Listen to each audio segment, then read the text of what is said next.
Gubernur Sulawesi Selatan Andi Sudirman Sulaiman memberikan bonus senilai 750 juta rupiah untuk PSM Makassar. Secara seremoni, bonus ini diberikan pada pembukaan Pekan Olahraga Provinsi atau Porprov ke-12 tahun 2022 di lapangan Andi Bintang, Kabupaten Sinjai, Sabtu malam 22 Oktober 2022. Hadir Media Office PSM Sulaiman Abdul Karim bersama Ananda Raihan.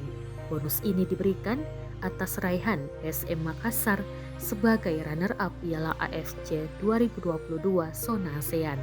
Media Officer PSM Makassar Sulaiman Abdul Karim yang mewakili pihak manajemen menyampaikan bahwa di edisi AFC ini PSM Makassar bisa sebagai runner-up. Ia pun merasa bersyukur atas apresiasi dari Gubernur Sulawesi Selatan itu. Penyerahan bonus tersebut disambut tepuk tangan penonton.